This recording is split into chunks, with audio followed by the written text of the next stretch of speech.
संचालित हो रहा है। हालांकि हमारे बच्चे नहीं पढ़ रहे हैं, लेकिन आदिवासी बच्चे जो पढ़ रहे हैं वो भी हमारे ही बच्चे हैं। इसलिए गौरव का विषय है हमारे छोटे मुड़पार के लिए। ग्राम छोटे मुड़पार में स्कूल का उद्देश्य आदिवासी बच्चों का सर्वांगीण विकास कर उन्हें एक योग्य और अच्छे व्यक्तित्व के रूप में विकसित करना है। शाला समिति अध्यक्ष के नाते मुझे इस बात का ज्ञान है कि यहाँ कार्यरत हमारे प्राचार्य, शिक्षक वृंद और समस्त स्टाफ इस उद्देश्य में अपने तन मन धन से लगे हुए हैं। कहा जाता है कि गुरु के गोद में सृष्टि और विनाश दोनों होते हैं। गुरु चाहे तो उस शिष्य को संपूर्ण ऊंचाई तक ले जा सकता है, या उसे चाहे तो गलत दिशा देकर विनाश की ओर ले जा सकता है।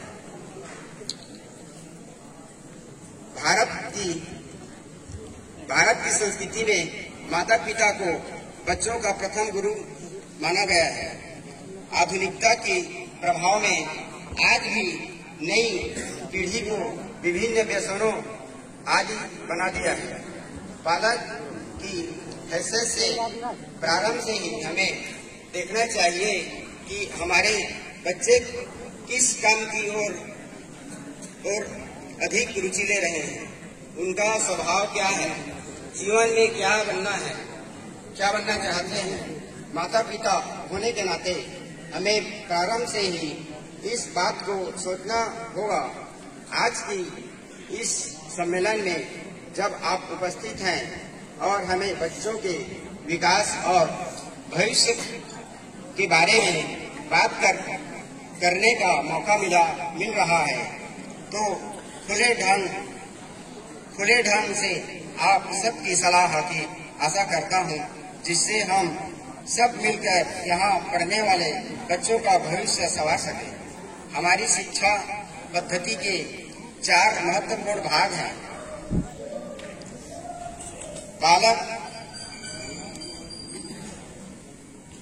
पालक, शासन और शिक्षक। इन चारों इकाइयों के बीच समय समय पर चर्चा आवश्यक माना गया है। इसमें से कोई भी एक कड़ी कमजोर होती है तो बच्चे दिशाहीन हो जाते हैं। आपकी सहयोग की सबको धन्यवाद। और मैं और बात करना चाह रहा हूँ बच्चे लोगों से। यहाँ आवासीय विद्यालय है, छात्रावास में रहते हैं। यदि आप लोगों को कोई भी प्रकार की समस्या आती है, जैसे सर्दी खांसी है, चाहे कुछ भी है, तो सबसे पहले जो शाला जो अधीक्षक है उसको आप लोगों को बताना चाहिए, है ना।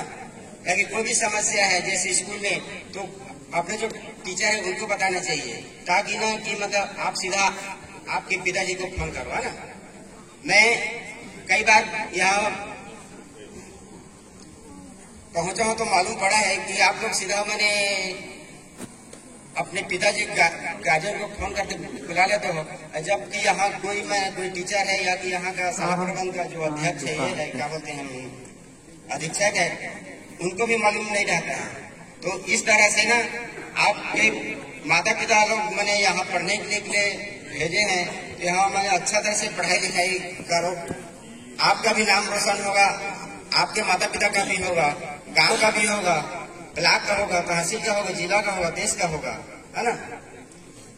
तो मैं ज्यादा तो नहीं बोल पाऊंगा, इसलिए मैं सबसे आग्रह है कि बढ़िया तरह से अच्छा ढंग से पढ़ाई लिखाई करो। बोलो भारत माता की जय, भारत माता की जय, जय हिंद, जय हिंद।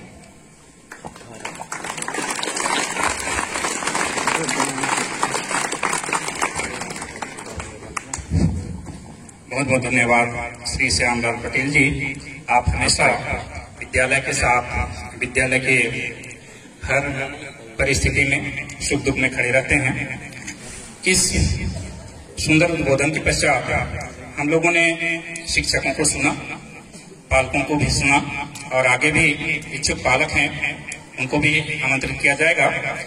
इसी बीच में मैं चाहूंगा कि हमारे बीच का छात्र यहाँ कैसा महसूस करते हैं, यहाँ का अध्ययन अध्यापन वातावरण कैसा है, यहाँ का छात्रावास निवास व्यवस्था कैसा है, इस संबंध में अपना विचार आकर के व्यक्त करें। तो इसके लिए मैं आमंत्रित करना चाहूंगा कक्षा 12वीं के छात्र कांग्रेस राठिया, कक्षा 12वीं के छात्र कांग्रेस राठिया।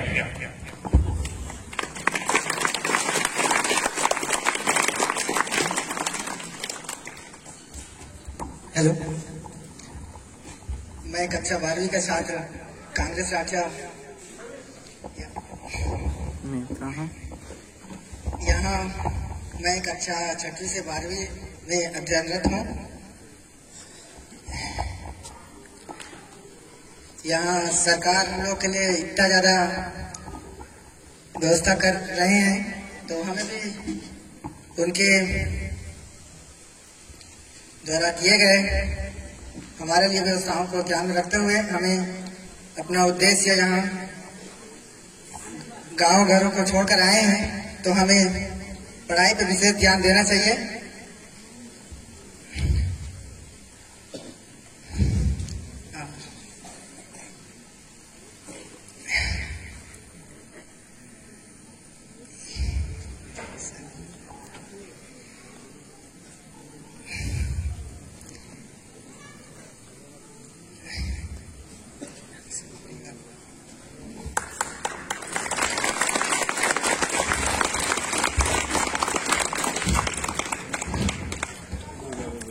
धन्यवाद कांग्रेस। आपके मन में विचार बहुत थे, जैसा कि हमारे सर लोगों ने पूर्व में कहा रहा था कि हमारे ट्राइबल स्टूडेंट्स में थोड़ा सा हेजिटेशन होती है, स्वाभाविक रूप से होती है, हम लोगों ने महसूस किया है। विचार उनके बहुत थे, वो व्यक्त करना चाहते थे, शायद नहीं व्यक्त कर पाए, कोई बात नहीं, पुनः मौका मिलेगा। आगे हम लोग भी इन बच्चों को गांव घर में भी जैसे कुछ कार्यक्रम होते हैं तो उनको सामने आने का मौका दें, ताकि लोग अपना संकोच हेजिटेशन दूर कर सकें। हम लोग यहाँ प्रयास करते हैं, लेकिन जबरदस्ती सामने लाना जैसा हो जाता है, तो आगे भी छात्र ध्यान देंगे इन चीजों को।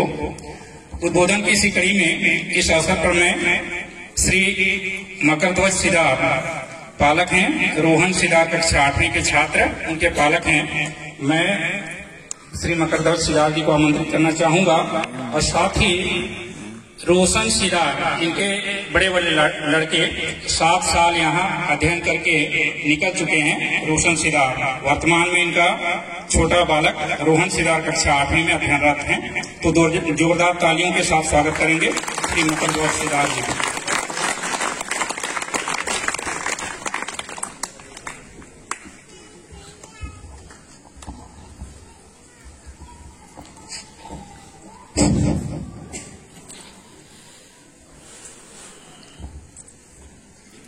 परम आदरणीय मेरे गरीब किसान कोटिया प्रजा राजा जमींदार, माननीय पंच सरपंच जनपद सदस्य जनप्रतिनिधि,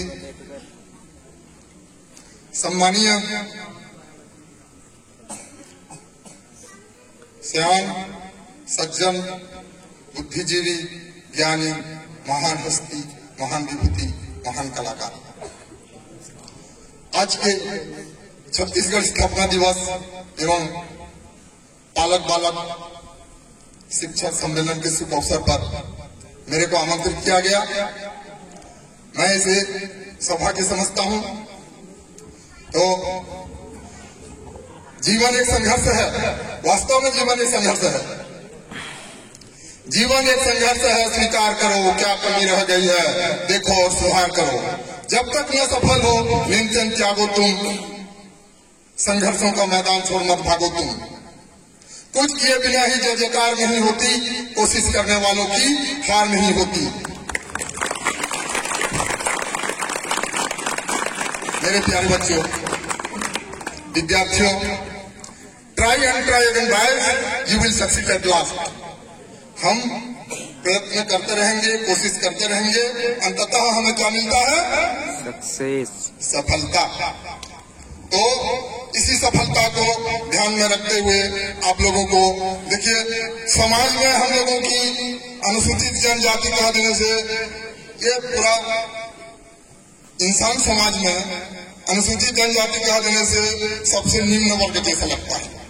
और इस तरह का हम पढ़े लिखे कम रहते हैं। क्यों कम रहते हैं? हम लोगों का स्वभाव को बदलना होगा। स्वभाव को बदलना होगा। कैसे बदलना होगा? तो हमें यह मालूम करना है कि पहले मैं बीज से लेता हूँ। बीज, आप बीज देखे हो? विज्ञान पढ़ते हो ना? विज्ञान पढ़ते हो कि नहीं? बीज देखे हो ना? बीज, बीज बताओ, सजीव है कि निर्जीव है? सजीव। सजीव है कि निर्जीव है? बताइए। सजीव। जानते हो क्या है? सजीव है कि निर्जीव? सजीव। सजीव है? सजीव है? नहीं है। बीज सजीव नहीं है, न निर्जीव भी नहीं है। उसके लिए अनुकूलित परिस्थिति की आवश्यकता होती है। उसी प्रकार तुम लोगों को भी यहाँ अनुकूलित परिस्थिति की आवश्यकता है। तो जैसे बीज से शुरू करता हूँ ना, बीज जिस तरह धरती की अंकुर की ऊर्जा का सूचक है, उसी प्रकार बच्चा भी मानवता रूपी धरती और उसकी अखंड परंपरा का सूचक है। बच्चा बाल्यावस्था में ही बड़ों का आदर करना, आज्ञा मानना, सेवा करना इत्यादि अच्छे गुणों को सीखता है।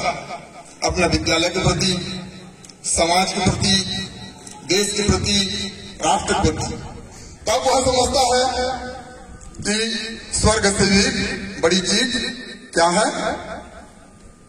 जन्मभूमि। अब संस्कृत में आप पढ़ते भी होंगे, जननी जन्मभूमि से स्वर्गाधिपति जरिए से पढ़ते हो ना? है कि नहीं है? छठी में कैसे आते हैं? तो बचपन में इसी सीखा हुआ स्वभाव, बचपन में सीखा हुआ स्वभाव भविष्य में बनी रहती है। इसमें क्या होता है? Personality, identity, personality, identity, responsibility, एसेंटिसी। तो इस पर बोले हैं हमारे शिक्षा शास्त्री B.M. बरसवर्थ ने, यही है child is the father of the man. अतः बच्चा ही सच्चा नागरिक है। इन अच्छे गुणों की मांग राष्ट्र उससे आगे चलकर करेगा। अपना अच्छाई को देखते हुए हम लोगों को अच्छा करना होगा। अपना विद्यालय का आगे बढ़ा कर ले जाना होगा। अच्छा करते हुए हमें अनुशासन में रहना है, डिसिप्लिन में रहना है। क्योंकि कहते हैं अनुशासन ही हमें महान बनाता है, अनुशासन ही देश को महान बनाता है। तो इसके लिए हमारे चारों ओर का वातावरण प्रेरणास्पद होना चाहिए। प्राथमिक शिक्षा पर ही उच्च शिक्षा आधारित है। ये सबको ध्यान में रखते हुए कोई बच्चा कुशल नागरिक तभी होगा जब उसे उचित शिक्षा मिली हो। उचित शिक्षा के लिए हमें प्रेरणास्पद वातावरण की भी आवश्यकता है। इन सभी को सीखने के लिए हमें अनुशासन की बहुत आवश्यकता है। तो बच्चा इस अवस्था में उनका भविष्य उज्जवल कैसे होता है? इस अवस्था में बच्चा कोमल, पवित्र, निष्पाप और साफ होता है। इस अवस्था में बच्चा नहीं जानता कि हिंसा, भ्रष्टाचार, वैमनस्य, आतंकवाद की परिभाषा तक नहीं जानता है। तो ज्यादा मैं नहीं कहना चाहता हूँ। आदरणीय मेरे सम्मानीय गुरुजनों से निवेदन करना चाहूंगा कि जहां न जाए रवि वहां जाए कवि, और जहां न जाए कवि वहां जाए अनुभवी। मेरे आदरणीय अनुभवी शिक्षकों से निवेदन है कि बच्चों को अच्छी मार्गदर्शन करें, उनका सही गाइडलाइन बच्चों को प्रदान करें। तो ज्यादा न कहते हुए थोड़ा इंग्लिश बोलने का प्रयास करूंगा। यहाँ के बच्चे, यहाँ एकलव्य आदर्श आवासीय विद्यालय में आर्ट्स विषय नहीं है, यहाँ विज्ञान और गणित है। बच्चे यहाँ जो बच्चे सिलेक्शन होके आते हैं उनको खाली डॉक्टर और इंजीनियर बनने का है, डॉक्टर और इंजीनियर बनने का है, इससे कम नहीं, उससे भले ही ऊपर होना चाहिए। तो यहाँ the mistake of an engineer buries in the bricks, the mistake of a doctor buries in the ground glass, the mistake of a lawyer lies in the file, but the mistake of a teacher reflects the whole nation. आदरणीय राष्ट्र निर्माताओं से निवेदन करना चाहूंगा, we are a social worker, we are a good teacher, some person got a teacher, but I am the best teacher. It is my personal positive thinking, understand, you are better understand.